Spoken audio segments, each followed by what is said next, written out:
के देहाती तो ज्ञानी ना शरण वंदन तो वंदन मंगल में मंगल कर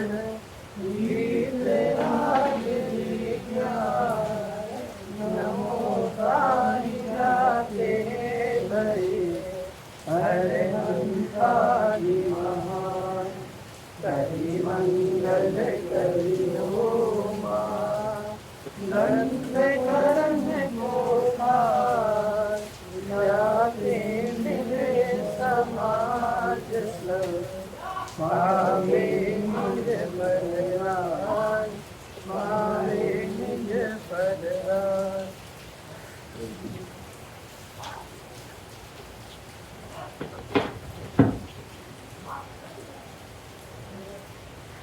अष्टमी का महापर्व का सप्तम दिवस आचार्य कल्प पंडित प्रवर श्री टोडरमल जी के द्वारा विरचित मोक्ष मार्ग प्रकाशक नामक ग्रंथ पर अपनी चर्चा चल रही है। मोक्ष मार्ग को प्रकाशित करने वाला ये ग्रंथ है। हमने प्रथम दिवस ये डिसाइड किया था कि हम मोक्ष को प्राप्त करने का पुरुषार्थ करेंगे। जब हमने विषय प्रारंभ किया था तो हमने निर्धारित किया था कि आज तक जो कार्य नहीं किया वो कार्य करने का हम प्रयास करेंगे, क्योंकि बाकी जगत के कार्य तो मैंने आज तक बहुत बार किए ना। ऐसा कोई कार्य नहीं बचा, ऐसा कोई व्यापार नहीं बचा जो मैंने किया नहीं हो। लेकिन कि एक बार ये भी करके देख लिया जाए तो आज तक जगत के कार्य तो बहुत किए, अब वो अवसर आया है कि मैं जगत से निरपेक्ष होकर अपना स्वयं का कार्य कुछ करूं, जिससे मुझे वास्तविक मेरी अनुभूति हो। रजत सार में चंडानी और सूचक तुलिका में लिखा है कि ये जो माथे के बाल हैं ये बाल बनाने के लिए नहीं है, ये बाल उखाड़ने के लिए है। क्या लिखा? ये माथे के बाल बनाने के लिए नहीं है, ये माथे के बाल तो उखाड़ने के लिए है कि कब वो दिन आए। ये तो समझ गए ना, उखाड़ना मतलब क्या? कब मैं वो दिन आए कि मैं अपने हाथ से अपने माथे के बाल उखाड़ के केशलोच करूं और जैनेश्वरी दीक्षा धारण करूं, क्योंकि बिना मुनि दीक्षा के मोक्ष की प्राप्ति असंभव है। लेकिन मुनि दिशा नहीं आ पा रही, ये अभी वर्तमान की पर्यायगत कमजोरी है। लेकिन उसके पूर्व जो पूर्व की भूमिका है, मतलब मोक्ष का जो कंपल्सरी कारण है सम्यक दर्शन, तो वो सम्यक दर्शन मुझे कैसे प्राप्त हो, इसकी चर्चा हम विगत 6-7 दिनों से कर रहे हैं। ये जो मोक्ष का उपाय है सम्यक दर्शन रूपी, कल अपन ने जो पैराग्राफ पढ़ा था ना जिसमें 14 गुण स्थान अपन ने घटित किए थे, अपने प्रश्न क्रमांक मेरे 327 आपके में जहां आगे पीछे थोड़ा, कि इस अवसर में ये जो अवसर तुझे प्राप्त हुआ है, इस अवसर में अगर तू पुरुषार्थ करता है तो उसके होने पर, जो कल पैराग्राफ पढ़ा था उसकी पहली लाइन, तथा उसके होने पर जीव के स्वयमेव सम्यक दर्शन होता है। पीछे नहीं, आगे आगे 12 हाँ ये रहा उधर नीचे। हाँ ये तथा उसके होने पर जीव के क्या लिखा?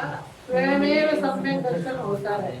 अरे जीव को कुछ करना नहीं पड़ता है, बस तत्व विचार का, तत्व निर्णय का तू पुरुषार्थ करेगा तो तेरे स्वयमेव जो तेरे रागाधिक का उदय चल रहा है या चारित्र मोहिनी का जो उदय चल रहा है, तो जब ये जीव तत्व विचार करता है तो इसके चारित्र मोहिनी है। क्योंकि मैंने कहा था ना कि 8 कर्म में 7 कर्म में तो कोई सुख देना है नहीं, है ना। 7 कर्म तो हमें दुखी करते नहीं। अब जो एकमात्र जो मोहनीय जो कर्म है, उस मोहनीय में भी मुख्य रूप में जो दर्शन मोहनीय कर्म जो पड़ा हुआ है, दर्शन मोहिनी की जो अवस्था विद्यमान है, तो कहते हैं कि तू जब तत्व विचार करने का, सत्य निर्णय करने का पुरुषार्थ करेगा तो तेरे स्वयमेव वो जो मोहिनी का जो उदय चल रहा है ना, वो कैसा हो जाएगा, मंद हो जाएगा। और उसके मंद होने पर धीरे धीरे शुद्धता की वृद्धि होगी, है ना। दर्शन मोहिनी मंद हुआ, सम्यक दर्शन की प्राप्ति हुई। चारित्र मोहिनी मंद हुआ, है ना। मुनि दर्शन चारित्र अंगीकार किया, देश चारित्र, देश चारित्र के बाद सकल चारित्र, फिर सकल चारित्र पूर्वक धीरे धीरे क्रमिक वृद्धि बढ़ती गई शुद्धता की। तो क्षीण मोह गुण स्थान धारण किया और केवल ज्ञान प्राप्त हुआ 13वें गुण स्थान में। समस्त कर्मों का नाश हुआ और गुण स्थानातीत सिद्ध पने को प्राप्त जीव हो जाता है ना। स्वयमेव जो लिखा है, तो ये स्वयमेव की चर्चा पंडित जी ने तीसरे अधिकार में और की है। एक बार हम तीसरे अधिकार में प्रश्न क्रमांक दर्शन मोहिनी का दुख है, मेरे में प्रश्न क्रमांक 57 है। हेडिंग है दर्शन मोह से दुख और उससे निवृत्ति। आपके में शायद 47 48 भी हो सकता है। हेडिंग है दर्शन मोह से दुख और उससे निवृत्ति। हाँ, तीसरा अधिकार मिला ना, 50 नंबर का पेज है। 50 नंबर का पेज है, दर्शन मोह से दुख और उससे निवृत्ति। ये जो जिसकी चर्चा हम कर रहे हैं ना, दर्शन मोह की, ये दर्शन मोह जो तेरे पड़ा हुआ है अनादि काल का, और वो दर्शन मोह का जो दुख है, उसके लिए पंडित जी कह रहे हैं, पहला पैराग्राफ छोड़कर, पहला उदाहरण छोड़कर अगले वाले उदाहरण पे ले रहा हूँ। तथा जैसे पहला एक उदाहरण छोड़ना है, मतलब 2 पैराग्राफ छोड़ना है तीसरे पैराग्राफ में। तथा जैसे जहां वह पागल ठहरा था, है ना, एक पागल व्यक्ति की चर्चा उदाहरण रूप में कर रहे हैं पंडित जी। तथा जैसे जहां वह पागल ठहरा था, वहां मनुष्य, घोड़ा, धनाधिक कहीं से आकर उतरे, वह पागल उन्हें अपना जानता है ना। एक पागल व्यक्ति नदी के किनारे बैठा हुआ था, नदी के किनारे बैठा हुआ था, वहां से राजा की सेना गुजरी। अब नदी के पास से जब सेना गुजरी तो थोड़ी चाय पानी के लिए सेना वहां पर रुक गई, है ना, मतलब थोड़ा आराम करने के लिए सेना वहां पर रुक गई। अब वो पागल व्यक्ति, जो सेना रुकी राजा की, है ना, उस पागल व्यक्ति क्या समझता है, सेना किसकी है, मेरी है। क्या लिख रहे हैं पंडित जी, तथा जैसे जहां वह पागल ठहरा था, इस पागल की चर्चा उन्होंने पहले उदाहरण में की। जहां वह पागल ठहरा था, वहां मनुष्य, घोड़ा, धनाधिक कहीं से आकर उतरे, वह पागल उन्हें अपना जानता है। वे तो उन्हीं के अधीन कोई आते हैं, कोई जाते हैं, कोई अनेक अवस्था रूप परिणमन करते हैं, लेकिन वह पागल उन्हें अपने अधीन मानता है और उनकी पराधीन क्रिया होती है, तब खेद खिन्न होता है ना। मानता क्या है कि वो सेना किसकी है, मेरी है। और जब वो सेना मेरे अनुसार नहीं चलती या सेना जाने लगती है, तब ये पागल व्यक्ति, क्या लिखा, ये महाखेद खिन्न होता है। उनकी पराधीन क्रिया हो तब खेद खिन्न होता है। अब सिद्धांत घटित करते हैं। उसी प्रकार, है ना, जैसे वो पागल व्यक्ति ना, उसी प्रकार यह जीव मतलब मैं, उसी प्रकार यह जीव जहाँ पर्याय धारण करता है, जहाँ पर्याय धारण करता है, जिस भी गति में जाता है, तो अभी कौन सी गति है, मनुष्य गति है। क्या लिखा, उसी प्रकार यह जीव जहाँ पर्याय धारण करता है, वहाँ स्वयमेव, पीछे लिखा था ना, स्वयमेव सम्यक दर्शन होता है। तो यहाँ लिख रहे हैं स्वयमेव पुत्र घोड़ा धनादिक कहीं से आकर प्राप्त हुए। कौन सी? अभी मनुष्य पर्याय की चर्चा चल रही है ना, कि उसी प्रकार यह जीव जहाँ पर्याय धारण करता है, मतलब जहाँ पर जन्म लेता है, जिस पर्याय में जन्म लेता है, जिस गति में जाता है। तो अभी हमारी मनुष्य गति, तो हमारे ऊपर, हम अपने ऊपर लगा के देख रहे हैं ना, तो उसी प्रकार यह जीव अर्थात तो मैं जहाँ पर्याय धारण करता है, अर्थात मनुष्य गति में अभी हमने पर्याय धारण की, वहां क्या लिखा? स्वयमेव लिखा, करने नहीं पड़ते है ना। क्या लिखा? वहां स्वयमेव पुत्र घोड़ा धनादिक कहीं से आकर प्राप्त हुए। यह जीव उन्हें अपना जानता है, लेकिन वे तो उन्हीं के अधीन कोई आते हैं, कोई जाते हैं, और कोई अनेक अवस्था रूप परिणमन करते हैं। यह जीव उन्हें अपने अधीन मानता है और उनकी पराधीन क्रिया होती है, तब खेद खिन्न होता है। कौन है वो पागल? ना वो नदी किनारे बैठा पागल नहीं है। किस पागल की चर्चा हो रही है ना? क्या लिखा पंडित जी ने कि जैसे वो पागल है ना, वो सेना तो अपने आप आई थी है ना, राजा की सेना तो नदी के किनारे आकर रुकी, और रुकने के जब उनका सब काम हो गया, थोड़ी देर के बाद वो सेना उठकर वापस जाने लगी। तब ये पागल है ना दौड़ता है, पकड़ता है ना, कि तुम मुझे छोड़कर मत जाओ, तुम ये मत करो, मेरा संपत्ति है, मेरा धन है, मेरा है ना घोड़े, मेरे सब कुछ। ये तो पंडित जी के समय का उदाहरण पंडित जी ने दिया ना, तो घोड़ा आदि का दिया। अभी के समय का उदाहरण लगा तो अपने ऊपर है ना, गाड़ी बंगला सब ऐसा। तो ये जितने भी संयोग तुझे प्राप्त हुए, ये कैसे प्राप्त हुए? स्वयमेव प्राप्त हुए, तूने कुछ नहीं किया है ना। पंडित जी ने क्या? ये तो स्वयमेव स्वतः ही है ना, अपने जो पिता प्राप्त हुए, जो ये जितने भी संयोग तुझे प्राप्त हुए हैं, ये कैसे हैं? स्वयमेव प्राप्त हुए हैं। लेकिन भूल क्या है कि वो उन्हें अपने अधीन मानता है। ये सबसे बड़ी भूल है कि आए तो क्या थे? अपने अनुसार आते हैं और अपने अनुसार ही जाते हैं, लेकिन ये जीव उनको अपने अधीन मानता है ना, कि मेरे अनुसार वो सब चले।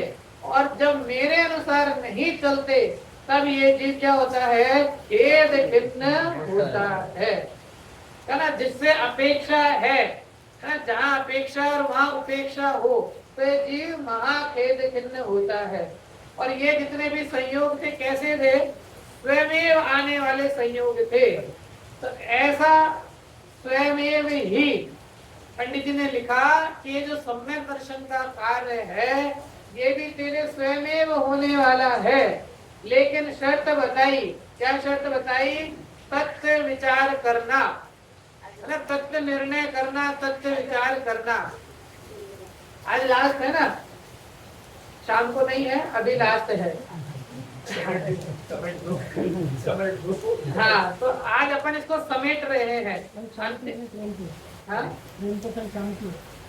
नहीं, सुबह की करेंगे। हाँ, तो ये जो अपन ने विषय चाहिए ना, मोक्ष की प्राप्ति, तो आज ये प्रयास करना है कि कैसे भी करके मोक्ष की जो सीढ़ी है ना, सम्यक दर्शन रूपी जो सीढ़ी है, उसको हम प्राप्त करें। प्राप्त करने का प्रयास तो करें है ना, हम उसकी तरफ एक कदम तो बढ़ाएं है ना, उस पूर्णता की तरफ एक कदम हम बढ़ाएं। तो ये उपाय जो किया, उसमें सबसे पहली पंडित जी ने शर्त बताई कि उपदेश किसका होना चाहिए? दिनेश्वर देव का उपदेश होना चाहिए। मतलब गुरु कुदेव को शास्त्र की नहीं, दिनेश्वर देव के बताए उपदेश के अनुसार तू तत्व का, दूसरी शर्त, तत्व का निर्णय करना है ना। तो दिनेश्वर देव के उपदेश अनुसार तत्व का निर्णय करना। अगर तू तत्व का निर्णय करता है, तो तेरे स्वयं ही सम्यक दर्शन आदि का कार्य होता है। आगे जो अंतिम पैराग्राफ है, उस पैराग्राफ को पढ़ रहे हैं। पंडित जी ने जो कल बताया था ना कि अब तेरे जब तू सत्य निर्णय करेगा तो रागादि भी मंद होते जाएंगे और तुझे मोक्ष होगा। लेकिन पंडित जी दूसरी तरह भी बता रहे हैं, उसको और चेतावनी दे रहे हैं कि तथा, मिला ना जो पैराग्राफ कल पढ़ा था उससे आगे अंतिम उसमें, तथा जब कर्म का उदय तीव्र हो तब पुरुषार्थ नहीं हो सकता, ऊपर के गुण स्थानों से भी गिर जाता है। वहां तो जैसी होनहार हो वैसा होता है ना। कई होता है ना, कई बार बहुत तीव्र कषाय का उदय वर्त रहा है ना, शरीर में इतना रोग हो गया है, घर में इतने संकट चल रहे हैं, बहुत तीव्र कषाय का उदय वर्त रहा है। उस उदय के काल में जीव अपना कार्य करना चाहे है तो वो कार्य नहीं हो पाता। क्यों?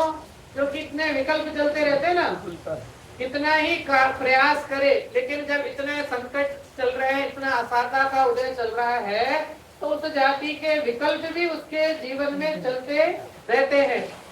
तो इसके लिए कहा कि जब कर्म का उदय तीव्र हो तब पुरुषार्थ नहीं हो सकता, मतलब तब तेरा पुरुषार्थ तू करना भी चाहेगा ना तो भी वो पुरुषार्थ पूर्ण नहीं होगा, ऊपर के गुण स्थानों से भी गिर जाता है ना। 11वें गुण स्थान तक जाकर भी जीव गिर जाता है। तो वहां तो जैसी होनहार हो वैसा होता है। मतलब उस समय लगाना, जब तीव्र असाता का उदय हो ना, उस समय सोचना कि भाई अभी जैसा है ना मेरी होनहार है ऐसा कार्य हो रहा है, लेकिन उस काल में भी पुरुषार्थ छोड़ना नहीं है ना। उस काल में भी धर्म का अवलंबन, क्योंकि ये धर्म ही है ना जो वास्तव में हमारे साथ जाने वाला है ना। चिर रक्षक धर्म हमारा हो धर्म हमारा चिर साथी, जग में न हमारा कोई था, हम भी न रहे कि वास्तव में है ना। हम कहते हैं ना फास्ट फ्रेंड मतलब ना, आजकल की लैंग्वेज में कहा जाए तो BFF, बेस्ट फ्रेंड फॉरएवर, है ना। मतलब क्या कि एक तो फ्रेंड होता है, एक बेस्ट फ्रेंड होता है, और एक बेस्ट फ्रेंड में भी और मतलब बिल्कुल जिसके बिना रहा नहीं जा सकता, ऐसा मित्र, ऐसा घनिष्ठ मित्र, है ना। तो सबसे सच्चा मित्र अगर इस जगत में कोई है तो कौन है? ये धर्म है ना। चिर रक्षक धर्म हमारा हो धर्म हमारा चिर साथी। क्योंकि हम देखते ना इतने, आज बचपन से अगर आप देखो कितने मित्र हमको मिले, और कितने मतलब जिसको हमने सोचा था ना कि मैं तो इसको छोड़ूंगा नहीं, ऐसे ऐसे मित्र भी ना जाने कहाँ है ना। उसका कोई ठिकाना भी नहीं, आज कोई बात नहीं है ना, कुछ नहीं। तो ये जितने भी संसार के मित्र है ना, संयोग जो भी है, ये सब तो एक ना एक दिन छोड़कर जाने वाले हैं। तू क्या छोड़ेगा, वो खुद तुझे छोड़कर जाने वाले हैं, है ना। इसके लिए कहा ये जो धर्म है ना, ये धर्म ही वास्तव में हमारा चिर साथी है, जो हमको इस संसार से, है ना, इस संसार से पार ले जाने का जो मार्ग बताने वाला है, ये धर्म वास्तविक साथी है। तो लिखा पंडित जी ने कि जब तीव्र कषाय का उदय हो तब पुरुषार्थ नहीं हो सकता है, ऊपर के गुण स्थानों से गिर भी जाता है। वहां तो समता परिणाम रखना, मतलब जैसी होनहार है उसका विचार करके सामने भाव रखना। परंतु लेकिन जहां मंद उदय हो, जहां रागादि का मंद उदय हो और पुरुषार्थ हो सके, वहां तो प्रमादी नहीं होना। दोनों शर्त जो घटित की ना, दोनों हमारे ऊपर घटित होती है। एक तो रागादि का मंद उदय, और दूसरा सत्य विचार करने की सामर्थ्य, मतलब पुरुषार्थ करने की सामर्थ्य। तो जहां मंद उदय हो और पुरुषार्थ हो सके, वहां तो प्रमादी नहीं होना। क्या लिखा? सावधान होकर अपना कार्य करना। सावधान, क्योंकि ये तो बाकी तो सभी गतियों की दशा ऐसी है, लिखा ना, दशा चारों गति की दैनी, दया का किंतु न महाविधान, शरण जो अपराधी को दे, अरे अपराधी हमारे यहाँ तो क्या, शरण जो अपराधी को दे, है ना। मैं अपराधी भगवान के पास गया, हाथ जोड़कर भगवान माफ कर दो, ये कर दो, है ना, ऐसा कर दो, वैसा कर दो, तो क्या लिख रहे हैं, शरण जो मतलब ये चारों गति कैसी है, दशा चारों गति की श्रेणी, और दया का किंतु न वहाँ विधान, मतलब तुझे तेरे ऊपर कोई दया होने वाली नहीं है। जैसे जिस जाति का कर्म तूने बांधा है वो तो तेरे उदय में आएगा ही, और उस उदय को टालने में साक्षात भगवान भी समर्थ नहीं है। देखा ना, शरण जो अपराधी को दे, अरे अपराधी वह भगवान ना। अगर भगवान आपका कुछ करे तो भगवान भी अपराधी हो जाए ना। शरण जो अपराधी को दे, अरे अपराधी वह भगवान। मतलब फिर भी, तो आगे पूरी पंक्तियां हैं कि फिर भी इन सब को देख करके भी जीव अपने उसमें अपने स्वरूप में नहीं जाता है और बाहर में लगा रहता है। तो यहाँ पंडित जी बार बार कह रहे हैं, क्या कह रहे हैं, सावधान होकर। सावधान मतलब सचेत होकर, बिल्कुल हर तरह से सचेत होकर अपने ज्ञान में, क्या ना, सभी के आत्मा में ज्ञान है ना, सभी जीवों के आत्मा में ज्ञान है, लेकिन धन्य है वे जीव जिनके ज्ञान में आत्मा है।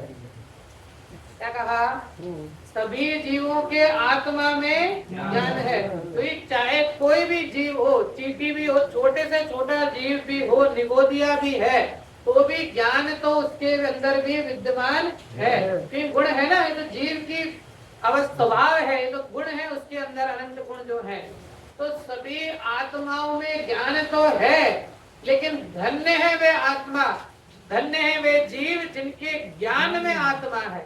ज्ञान में आत्मा मतलब जिनके ज्ञान में वो आत्मा प्रति समय वर्तता है, जिनको प्रति समय अपना स्वरूप ख्याल में आता है ना।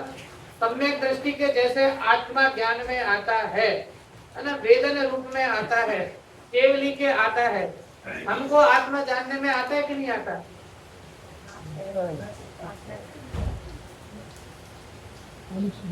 जैसे बोलते ना, आत्मा हमारे लिए प्रत्यक्ष है कि परोक्ष है? आत्मा तो इंद्रियों से जाना नहीं जाता, ज्ञान से तो, हाँ ज्ञान से जाना आ रहा है वो मैं ही देखूं। नहीं सर, वही तो अपन को मंथन तो यही करना है ना, क्यों बैठे क्यों है ना, पढ़ते अनादि से रहे है ना, बैठे क्यों है, चर्चा ही करने बैठे ना, निकले ना कुछ, क्या निकले, ये आत्मा है ना। अब आत्मा को सम्यक दृष्टि के तो ज्ञान में आ रही है, अनुभव में आ रही है, केवली के भी ज्ञान अनुभव में आ रही है, सिद्धों के तो है ही। हमारे ज्ञान में आत्मा है कि नहीं है?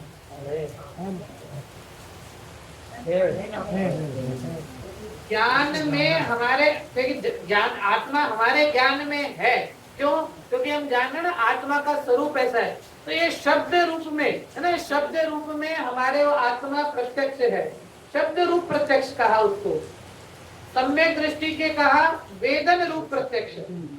सम्यक दृष्टि के क्या कहा, वेदन रूप प्रत्यक्ष। हमारे आत्मा वेदन में नहीं आ रही है, लेकिन शब्द ज्ञान में प्रत्यक्ष है। शब्द ज्ञान मतलब हम जान रहे ना कि आत्मा में अंदर अनंत गुण होते हैं, आत्मा का स्वरूप ऐसा है, ज्ञान दर्शन उसका स्वभाव है, वो अरूपी है ना, अस्पर्शी है। तो हम शब्द रूप में आत्मा को ज्ञान में जान रहे हैं, तो हमारे लिए तो वो आत्मा शब्द रूप में प्रत्यक्ष है। सम्यक दृष्टि के लिए वो आत्मा वेदन रूप में प्रत्यक्ष है, केवलियों के लिए वो आत्मा प्रदेश रूप में प्रत्यक्ष है। केवली केवल ज्ञान में वो आत्मा प्रदेश रूप में प्रत्यक्ष है, और सिद्धों के तो सर्व रूप से प्रत्यक्ष है। सिद्धों के तो ज्ञान में सर्व रूप से प्रत्यक्ष है। तो केवली के तो प्रदेश प्रत्यक्ष, प्रदेश प्रत्यक्ष क्यों? तो केवली के ज्ञान में तो चराचर मतलब समस्त वस्तुओं का, तीन लोक तीन काल की समस्त वस्तुओं का ज्ञान एक साथ होता है।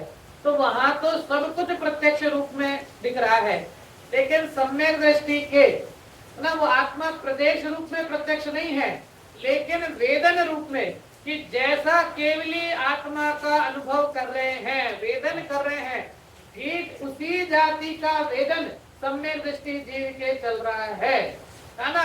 क्वांटिटी में अंतर हो सकता है, क्वालिटी में अंतर नहीं है। जैसा सम्यक दृष्टि को आत्मा शुद्ध रूप में वेदन में आ रहा है, वैसा का वैसा ही केवली को वेदन में आ रहा है। इतना हो सकता है केवली को प्रति समय मतलब क्वांटिटी में अंतर हो सकता है, लेकिन क्वालिटी में अंतर नहीं है। और हमको जो आत्मा ज्ञान में आ रहा है वो मात्र शब्द रूप में कि आत्मा का स्वरूप ऐसा है, आत्मा के गुण ऐसे हैं, आत्मा कहते किसे हैं, वो अभी हमारे अनुभव रूप में प्रत्यक्ष नहीं है, शब्द रूप में प्रत्यक्ष है। तो ऐसी जो आत्म तत्व है, उस आत्म तत्व को प्राप्त करने का जो मार्ग है, उसके लिए पंडित जी ने कहा सावधान होकर। सावधान होकर मतलब सचेत होकर, है ना। वो प्रज्ञा छेनी को ठोक ठोक कर क्या करना, प्रज्ञा छेनी को ठोक ठोक कर, है ना। वो तो समझते ना, छेनी जैसे वो मूर्तिकार मूर्ति बनाता है, तो बनाता किससे मूर्ति, पत्थर से बनाता है ना। पूरा एक पत्थर, एक शिला उसको दे दी पत्थर से। अब बताओ उस शिला में उस हमें तो दिख रहा है पत्थर, और मूर्तिकार को क्या दिखती है, मूर्ति। अगर वो मूर्ति ना दिखे तो वो कैसे बनाए, हमें क्या दिख रहा है, हमें तो पत्थर ही दिख रहा है, शिला दिख रही कि ये तो पत्थर है। तो जैसे वो मूर्तिकार छेनी से ठोक ठोक करके, है ना, जितना भी एक्स्ट्रा जो पत्थर है उस एक्स्ट्रा पत्थर को अलग करता जाता है, और अलग करते करते, है ना, जो मूर्ति है, जो अंदर जो मूर्ति है वो दिखाई देने लगती है। इसी प्रकार यह कह रहे हैं कि ये जो प्रज्ञा छेनी है ना, जिस प्रज्ञा छेनी की चर्चा चल रही, चर्चा होती है, छेड़ाला में जिसके लिए लिखा, दिन परम पैनी सुबुद्धि छेनी दारी अंतर भेदिया वर्णादि अनुरागादि ते निज भाव को न्यारा किया। मैंने आपको 3 भाव बताए थे। हाँ भैया याद रखना, ऐसा नहीं हो आगे बढ़ते जाओ और पीछे से भूलते जाओ, है ना। आगे बढ़ते जाओ पीछे, ऐसा नहीं होना चाहिए। क्या 3 भाव, एक गे भाव, एक भावक भाव और एक ज्ञायक भाव। गे भाव, भावक भाव और ज्ञायक भाव। तो जो 3 भाव बताए ना, अभी जो पंक्ति बोली, जिन परम पैनी सुबुद्धि छेनी दारी अंतर भेदिया, जिन्होंने प्रज्ञा छेनी, जिस टंकोत्कीर्ण जो प्रज्ञा छेनी है, जिस प्रज्ञा छेनी को कहाँ डाला, दारी अंतर भेदिया, अपने अंदर डाल करके भेद किया। क्या भेद किया, वर्णादि अनुराग आदि थे, निज भाव को न्यारा किया। तो जो 3 भाव थे ना, ये भाव, भावक भाव और ज्ञायक भाव, तो वर्णादि कौन सी श्रेणी में गए, ये भाव, है ना। वर्णादि मतलब जितने भी संयोग दिखाई देने वाले जितने भी संयोग हैं, और कहूँ तो द्रव्य कर्म और नौ कर्म, द्रव्य कर्म और नौ कर्म, ये जो 2 है ना, द्रव्य कर्म और नौ कर्म, ये किसमें चले गए, वर्णादि में। और वर्णादि मतलब ये भाव में। 3 भाव है ना, तो इन तीनों भाव को घटित कर रहे हैं। तो पहला लिखा कहाँ से भिन्न किया, वर्णादि से भिन्न किया। फिर क्या लिखा, रागादि से, वर्णादि अरु रागादि से। तो रागादि मतलब भावक भाव, जो ये भाव के निमित्त से होने वाले जो भाव थे, भावक भाव। तो रागादि भाव को किसमें डालना है, भावक भाव में। कि रागादि भाव से भावक भाव से भिन्न किया। किसको भिन्न किया, निज भाव को न्यारा किया। तो निज भाव मतलब न्यायक भाव, समझ में आया ना। तो ये जो गे भाव है और भावक भाव है, इन दोनों भावों से भिन्न जो भाव है उसका नाम है ज्ञायक भाव। और जब इस जीव के उस ज्ञायक भाव के तरफ लक्ष्य जाता है, तो इस ज्ञायक भाव के लक्ष्य से ये सम्यक दर्शन आदि स्वयमेव प्रकट होते हैं, है ना। इसके लिए ज्ञायक भाव का लक्ष्य रखना। है ना, पूजन की पंक्ति में आता है या भक्ति के अंदर आता है, प्रभु आपने एक गायक बताया, तीनों लोक में नाथ अनुभव जताया, यही रूप मेरा मुझे आज भाया, आनंद मैंने स्वयं में ही पाया। कि प्रभु, भगवान आपने क्या बताया? प्रभु आपने एक गायक बताया, मतलब आपने बाहर की चीजें नहीं बताई हैं, आपने बाहर के सहयोग पुत्र मित्र ये सब कुछ नहीं कि मेरी शरण में आए ये हो जाएगा, ये सब दुख दूर हो जाएंगे, कुछ नहीं। हमारे तो भगवान ने क्या बताया? प्रभु आपने एक गायक बताया, लोक में नाथ अनुभव जताया। अब भगवान ने बता तो दिया कि तू कौन है, गायक है और कैसा है, तीन लोक में अनुपम, तेरी उपमा इस जगत में तीनों लोकों में किसी दूसरे द्रव्य से ऐसी कोई वस्तु नहीं है जिससे तेरी उपमा दी जा सके, ऐसा तू अनुपम है। लेकिन अब अगली पंक्ति हमारे ऊपर है, हमको सोचना है। क्या सोचना है? यही रूप मेरा मुझे आज भाया, आनंद मैंने स्वयं में ही पाया। कि अब जो भगवान ने जो गायक भाव बताया है, मेरा रूप बताया है, वो मुझे भाया है कि नहीं? भाया मतलब समझते हैं ना, कि मुझे पसंद आया कि नहीं आया, मुझे वो अच्छा लगता है कि नहीं लगता। आपने जो गायक भाव बताया है, वो गायक भाव मुझे वास्तव में हितरूप भाषित होता है कि नहीं होता? तो उस गायक भाव की चर्चा कर रहे हैं। पंडित जी कह रहे हैं सावधान होकर, है ना, उस गायक भाव की चर्चा में कैसा सावधान होकर अपना कार्य करना, मतलब बिल्कुल जागृत अवस्था में रहकर अपना कार्य करना। उदाहरण दे रहे हैं आगे, जो भी कहा ना उसका उदाहरण दे रहे हैं। जैसे कोई पुरुष नदी के प्रवाह में पड़ा बह रहा है, वहां पानी का जोर हो तब तो उसका पुरुषार्थ कुछ नहीं है, उपदेश भी कार्यकारी नहीं है।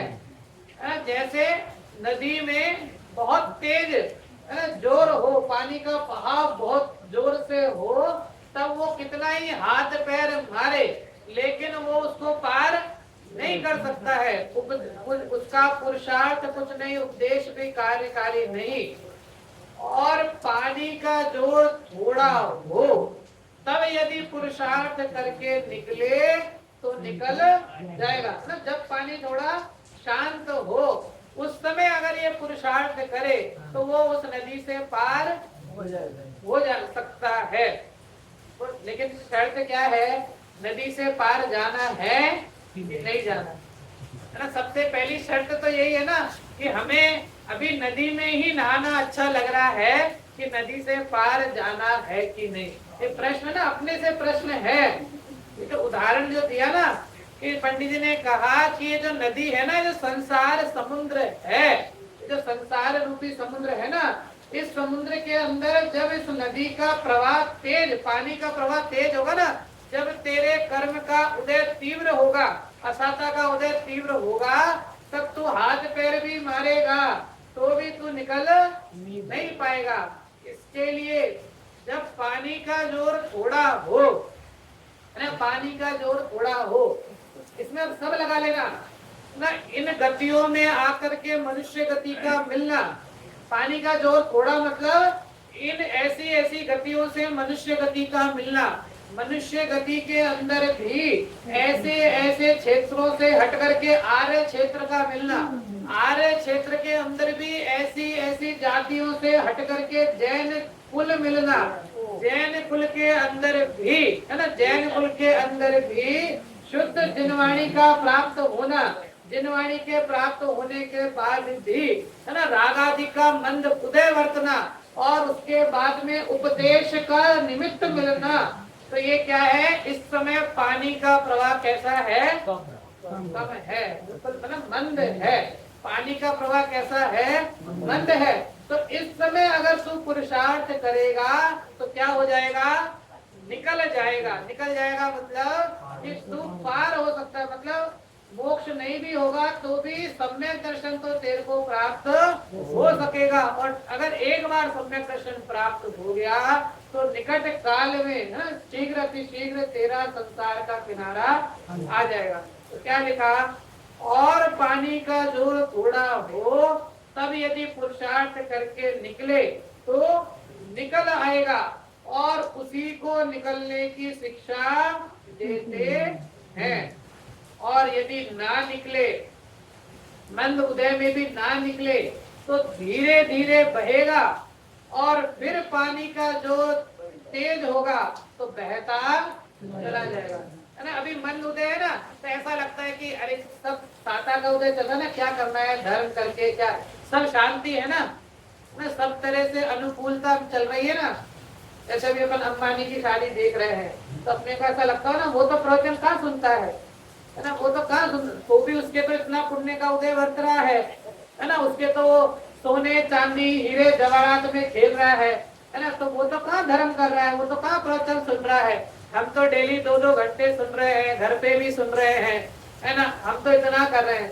अरे भैया अपन ने कल देखा ना, ये तो पुण्य की अवस्था है कि अनेक काल में बांधा हुआ पुण्य एक काल में एक साथ उदय में आ गया, है ना। देखा था ना अपन ने कि अनेक काल में बांधा हुआ पुण्य, है ना, ना जाने कितने भवों का बांधा हुआ पुण्य एक साथ उदय में आ गया, तब उसको वो ऐसी अवस्था मिली।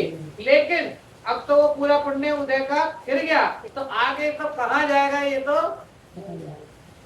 ऐसे हमारा जो पुण्य है ना, हमें तो क्या करना, हमें तो आगे का डिसाइड करना है ना, मतलब कहाँ जाना है, स्वर्ग नहीं जाना है।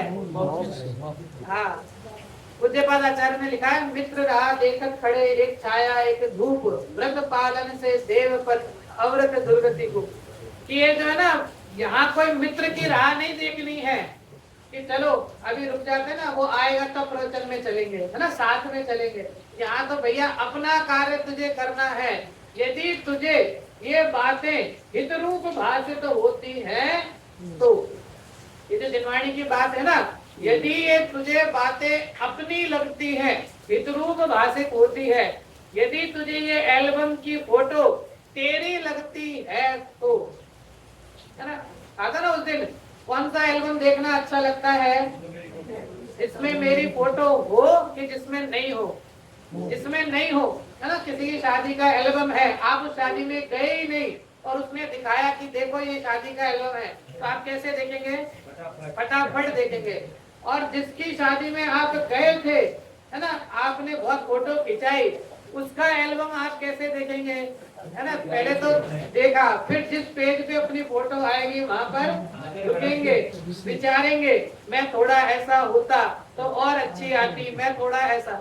तो यहाँ कह रहे कि ये जो जिनवाणी है ना, ये जिनवाणी तो ऐसी फोटो की एल्बम है जिसके हर ग्रंथ में नहीं, हर पेज पे नहीं, हर लाइन में, हर शब्द में, हर अक्षर में तेरी फोटो है। अब तो ये तुझे नक्की करना है कि इसमें जो फोटो बताई है वो फोटो तुझे तेरी लगती है नहीं लगती। क्या लिखा कि इसके लिए उसी को निकलने की शिक्षा देते हैं, है ना, हर किसी को शिक्षा नहीं दे रहे हैं। तेरे अंदर सम्यक दर्शन की लायकात है, इसके लिए तुझे निकलने की शिक्षा देते हैं। और ना निकले तो अभी तो मंद उदय है, तो धीरे धीरे बहेगा, मतलब सब साता साता रूप में लगेगा, लेकिन और फिर पानी का जोर होने पर बहता चला जाएगा। उसी प्रकार जीव संसार में भ्रमण करता है। ये जो जीव है ना, मतलब हम लोग जो है, ये पूरा देखो बिल्कुल लॉजिकली पंडित जी ने बिल्कुल जो ना बिल्कुल स्पष्ट किया है कि ऐसा ही होता है, कभी तेरे तीव्र उदय होता है, कभी मंद उदय होता है। तीव्र में भी असाता है, अब मंद में ऐसा लगता है कि सब शांति है, तो भी ये जीव धर्म नहीं करता है। तो फिर वापिस से पुनः पुनः संसार ही बढ़ाता जाता है। तो अब तो तुझे अवसर मिला है, इसके लिए तुझे निकलने की शिक्षा देते हैं। तो उसी प्रकार जीव संसार में भ्रमण करता है, वहां कर्मों का तीव्र उदय हो, तब तो उसका पुरुषार्थ कुछ नहीं है, उपदेश भी कार्यकारी नहीं है। और कर्म का मंद उदय हो, तब पुरुषार्थ करके मोक्ष मार्ग में प्रवर्तन करे तो मोक्ष प्राप्त कर ले। उसी को मोक्ष मार्ग का उपदेश देते हैं। और मोक्ष मार्ग में प्रवर्तन नहीं करे तो किंचित विशुद्धता पाकर फिर तीव्र उदय आने पर निगोधाधिक पर्याय को प्राप्त करेगा। इसके लिए तुझे उपदेश दे रहे हैं। अभी जो तेरा मन उदय है ना, इस मन उदय में अगर तूने कार्य किया तो तेरा जो मोक्ष रूपी कार्य है वो हो जाएगा। लेकिन मन उदय के काल में भी तू प्रमादी बनकर रहा है ना, मन उदय के काल में भी तू बाहर के संयोग आदि में ही रचा पचा रहा, तो तेरा जो कार्य क्या होगा कि तू इसी में रचा पचा रहेगा। फिर वापिस से अभी तो संबंध है, लेकिन ये तो सदा काल एक जैसा रहेगा नहीं। वापिस से तीव्र उदय आएगा और फिर तीव्र उदय आने पर निगोध आदि पर्याय को तू प्राप्त करेगा, क्योंकि परिणाम का फल तो मिलेगा ही। है ना, आपने अभय घोष मुनिराज की कथा अगर पढ़ी हो, अभय घोष मुनिराज है ना, जो पहले राजा थे, अभय घोष राजा, उन्होंने एक बार ऐसे ही जा रहे थे और एक किसान आगे जा रहा था, उसके पीठ के पीछे एक कछुआ बंधा हुआ था और ऐसे ही मजाक मजाक में हाथ में तलवार थी, तलवार चला के उस कछुए के हाथ पैर काट दिए। है ना, बाद में उनको ख्याल सब आया और बहुत वो हुआ और उसके बाद उन्होंने जैनेश्वरी दीक्षा धारण कर ली। तो वो अभय घोष मतलब उसके पहले उनका जो लड़का हुआ, उन दीक्षा से पहले जो उनका लड़का हुआ, वो वही कछुए का जो जीव था, हाथ पैर जब काटे तो तुरंत मृत्यु हो गई कछुए की। तो वही कछुआ उन्हीं की रानी के गर्भ से पुत्र रूप में उत्पन्न हुआ, जिसका नाम था चंडवेग। इसका नाम था चंडवेग। जब वो बड़ा हुआ तो अभय घोष ने उसको राजपाट देकर के खुद दीक्षा ले ली, खुद मुनिराज बन गया अभय घोष मुनिराज। तो जब वो चंडवेग राजा बना तो अपने ही पिता को, जब अभय घोष मुनिराज दीक्षा लेकर वन में बैठे थे, तो उसे अवधि अपने ही पिता पर पूर्व भाव का स्मरण हुआ और उसने अभय घोष मुनिराज के दोनों हाथ पैर काट दिए। वो जब बैठे थे ना ध्यान में, क्यों? क्योंकि उसको ख्याल आया ना कि इन्होंने पूर्व भाव में मेरे हाथ पैर काटे थे, तो ऐसा क्रोध का उदय आया और उसने मुनिराज के दोनों हाथ। परिणाम का फल है कि भाई तू जैसे परिणाम करेगा उसका फल तो है ना, अभी चाहे वर्तमान में ना मिले, लेकिन ऐसा नहीं है कि फल नहीं मिलेगा।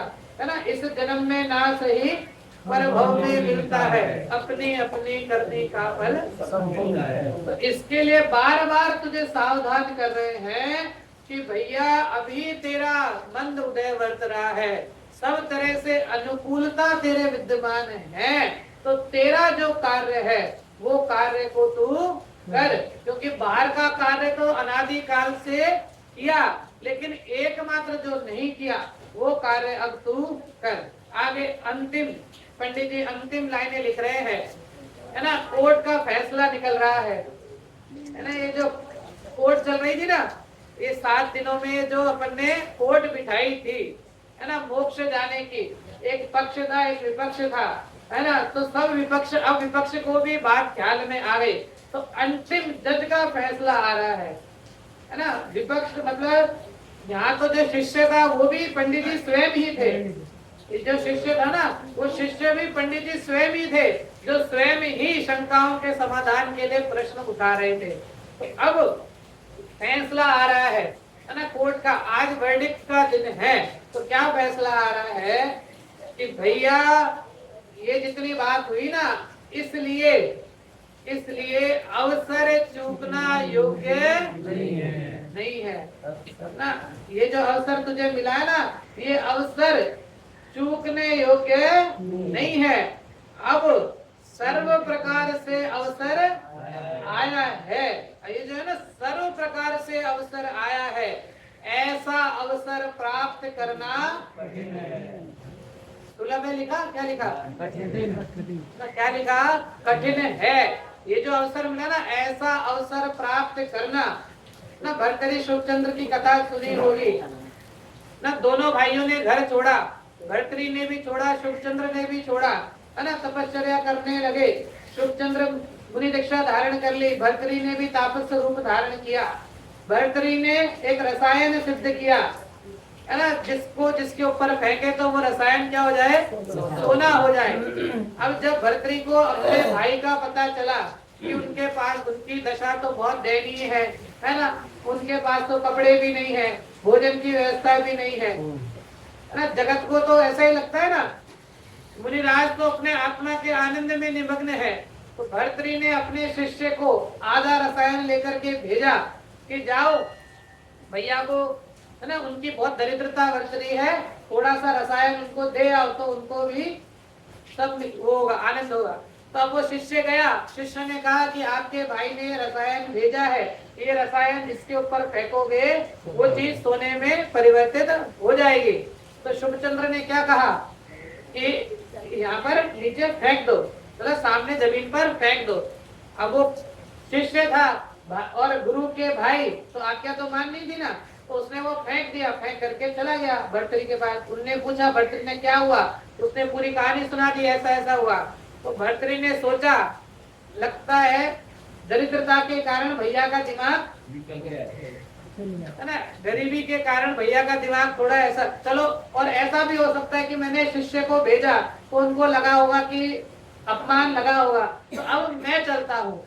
तब जो बचा हुआ रसायन था ना, उस रसायन को लेकर के खुद पहुंचे, है ना, शुभचंद्र मुनिराज के समक्ष, और कहा कि हे भाई, तुम बहुत दरिद्र दिखाई देते हो, तुम्हारे शरीर पे कपड़ा भी दिखाई नहीं दे रहा है, भोजन आदि की कोई व्यवस्था नहीं लग रही है। तुम ये रसायन मैंने बहुत मुश्किल से सिद्ध किया है, तुम ये रसायन रख लो, तुम्हारा ना संकट दूर हो जाएगा। तो शुभचंद्र आचार्य ने कहा कि इसको जमीन पर फेंक दो। अब भर्तृहरि होता ना, इतनी मुश्किल से इकट्ठा किया, आधा तो पहले ही फेंक दिया, अब जरा सा बचा हुआ उसको, लेकिन क्या करें, बड़े भाई थे तो आज्ञा तो माननी थी, फेंक दिया। अब फेंक करके बोला कि आप जो इतने मुश्किल, इतने महंगे रसायन को जो आप फेंकने का कह रहे हो, तो आपको ऐसा क्या मिल गया, आपको ऐसा क्या मिल गया जो आप इस रसायन को आपने फिकवा दिया। तो शुभचंद्र मुनिराज ने उत्तर दिया, है ना, क्या इसके लिए ही घर छोड़ा था, है ना, क्या इसी सोने के लिए घर छोड़ा था, सोना ही चाहिए ना। उसने कहा कि ये जो धूल है ना, इस धूल को उठाकर सामने पहाड़ पर फेंक दो।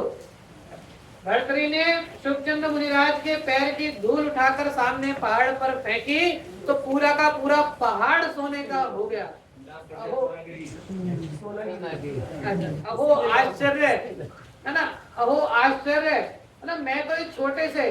तो शुभचंद्र मुनिराज ने कहा, क्या इसके लिए घर छोड़ा था, घर में इन सब की क्या कमी थी, राजा थे ना, घर में इन सब की क्या कमी थी, घर में सोने चांदी के भंडार की क्या कमी थी, अरे घर किसके लिए छोड़ा था, विचार करना है।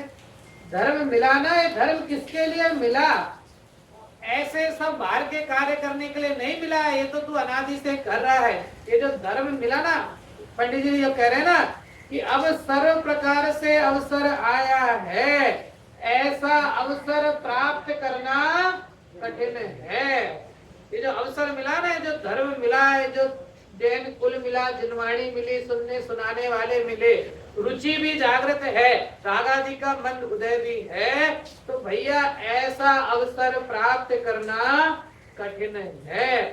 इसलिए नहीं तो संजीवनी बूटी है, जिनवाणी तो क्या है, संजीवनी बूटी है, जिसको संजीवनी बूटी मतलब जिसको सुखा दे तो मुर्दा भी जिंदा हो जाए, है ना। संजीवनी बूटी जिसको सुखाने पर मुर्दा भी जिंदा हो जाए। ये तो ऐसी बूटी है कि एक बार सुन ले तो वास्तव में मुर्दा भी खड़ा हो जाए।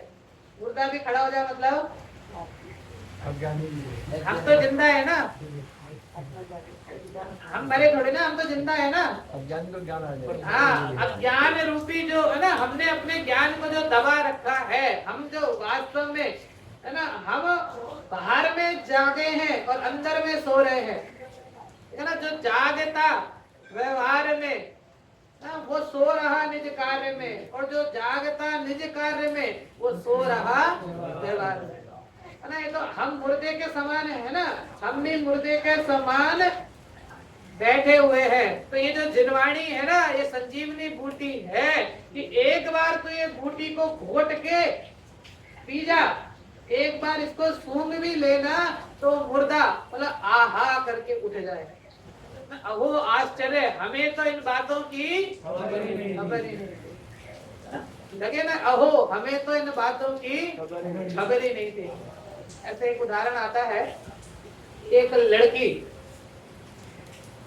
मार्केट में से ना, अपना दादर मार्केट से मार्केट में जा रही थी। एक लड़के का उसको धक्का लग गया और वो लड़की लड़के को सुनाने लग गई, है ना, कैसा है, लफंगा है, ये है, वो है, देख कर नहीं चल सकते, ऐसे नहीं चल सकते, ऐसा खूब सुनाया।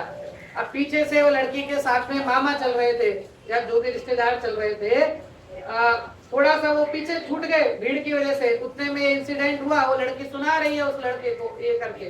वो मामा जब आगे आए या जो उसके आगे आए, उन्होंने कहा, बेटी इसी लड़के से आज तेरा संबंध होने वाला है, ये तुम्हारे अपने ही घर आ रहे हैं, आज इसी से तेरा संबंध होने वाला है ना। तो एकदम से कैसा लगता है, अहो हमें तो इन बातों की खबर नहीं, है ना। हमें तो है ना, हम तो ऐसा ही अपनी दशा है कि ये जो अपना स्वरूप है ना, कि हम उसको भूल करके, हमें अपना स्वरूप को भूल करके ऐसा लगता है कि अरे क्या करना है ना। हमें अपनी महिमा ही नहीं आती है। जो ज्ञान दर्शन आदि अनंत गुणों का जो तू भंडार है ना, जो राजा स्वरूप है, उसकी महिमा ही नहीं है। इसके लिए पंडित जी बार बार कहते हैं, सावधान हो जा, है ना, मुर्दा मत रहे, क्या हो जा, सावधान हो जा, क्योंकि ये जो अवसर मिला है, ये अवसर प्राप्त करना कठिन है। एक बार जो अवसर मिला है, पुनः वापिस पढ़ रहा हूँ, है ना, पंक्तियां बिल्कुल याद रख लेना हमेशा। इसलिए अवसर चूकना योग्य नहीं है। ये जो अवसर मिला ना, ये अवसर चूकना योग्य नहीं है। अब सर्व प्रकार से अवसर आया है, ऐसा अवसर प्राप्त करना कठिन है। इसीलिए श्री गुरु दयालु होकर मोक्ष मार्ग का उपदेश देते हैं। इसके लिए है ना, पंडित जी जो उपदेश दे रहे हैं ना, क्यों दे रहे हैं, इसलिए श्री गुरु, जो तुझे अवसर मिला है वो अवसर प्राप्त करना कठिन है, इसलिए श्री गुरु दयालु होकर मोक्ष मार्ग का उपदेश देते हैं। उसमें भव्य जीवों को, हमें नहीं ना, नाम तो भैया,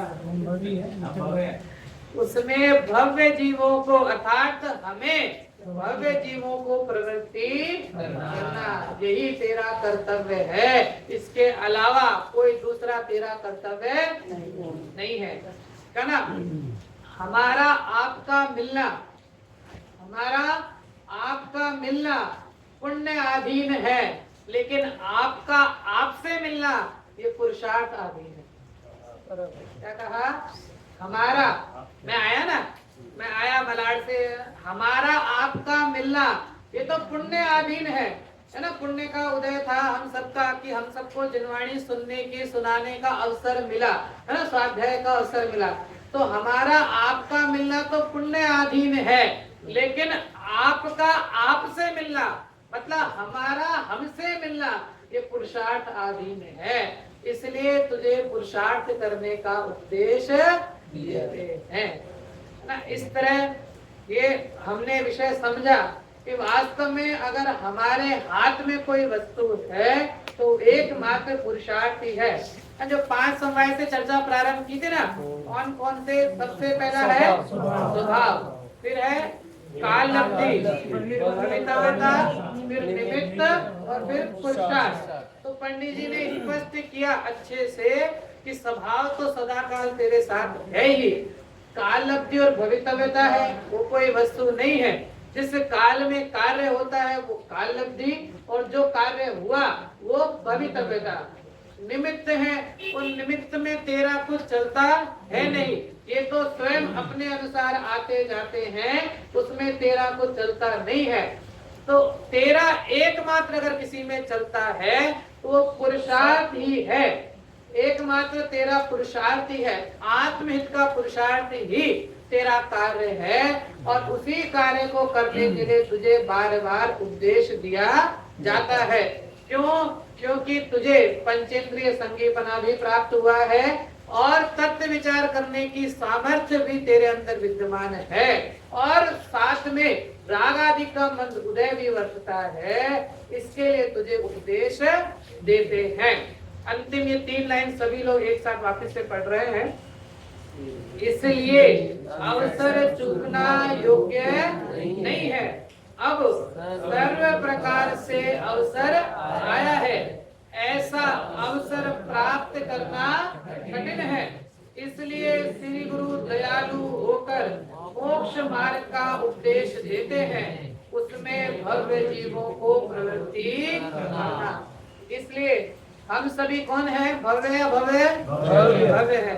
तो मैं जो भी जिनवाणी की बात को है ना प्रसन्न चित्त से सुनता है ना, प्रसन्न चित्त से जो भी जिनवाणी की बात को सुनता है वो नियम से भव्य है।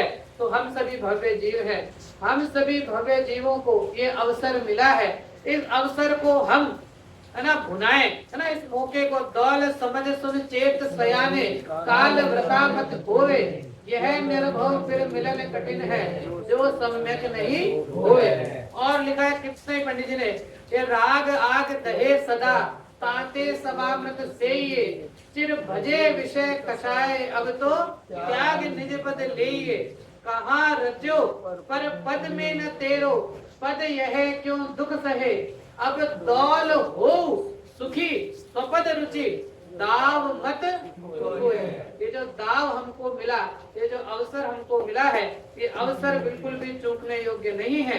तो ये जो अवसर हमको प्राप्त हुआ, इस अवसर को भुनाते हुए हम अपने जीवन में सम्यक दर्शन का प्रयास करें, सम्यक दर्शन को धारण करें। और इन विगत 7 दिनों के अंदर अगर जिनवाणी सुनाने में कोई भी भूल हुई हो तो वो मात्र हमारी भाषागत भूल है। जिनवाणी तो सदा उत्कृष्ट रूप भावों को धारण करती है। हम उन भावों को धारण करते हुए सम्यक दर्शन की प्राप्ति करते हुए सिद्धों के लघुनंदन बनकर सिद्ध दशा में विराजमान हूँ, इसी भावना के साथ सभी के